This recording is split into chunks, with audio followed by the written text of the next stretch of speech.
নমস্কাৰ বন্ধু বান্ধৱীসকল, কি খবৰ আপোনালোকৰ? আশা কৰোঁ আপোনালোকৰ খবৰ নিশ্চয় ভাল। আজি মই বনাবলৈ লৈছোঁ এগ ভুৰ্জিৰ এটা ৰেচিপি। তাৰ কাৰণে মই প্ৰথমে কেৰাহীখনত তেল দি লৈ তাতে মই নহৰু দি দিলোঁ। সৰু সৰুকৈ নহৰু কাটি ল'লোঁ। তাৰপিছত নহৰুখিনি অকণমান সময় ভাজি লোৱাৰ পিছত তাতে এতিয়া পিঁয়াজ আৰু জলকীয়া লগতে নিমখ হালধি আৰু মই নৰসিংহৰ পাত দি দিছোঁ। তাৰপিছত এনেদৰে অকণমান সময় লৰাই থকাৰ পিছত এতিয়া বিলাহীখিনি দি দিলোঁ। বিলাহীখিনি অলপ সময় ভাজি লৈছোঁ।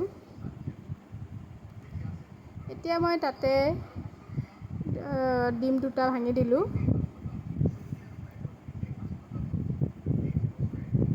এতিয়া এনেদৰে লৰাই থাকিলোঁ।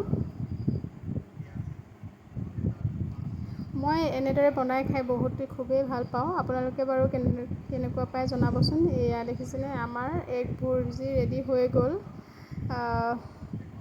আপোনালোকে বাৰু কেনেদৰে বনায় আমাক কমেণ্টত জনাব।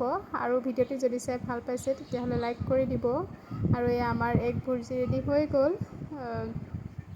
আপোনালোকে আমাৰ নতুন নতুন ভিডিঅ' পাবলৈ আমাৰ চেনেলটো ছাবস্ক্ৰাইব কৰি দিব আৰু আমাৰ ভিডিঅ'টি ভাল পালে লাইক কৰি দিব। ধন্যবাদ।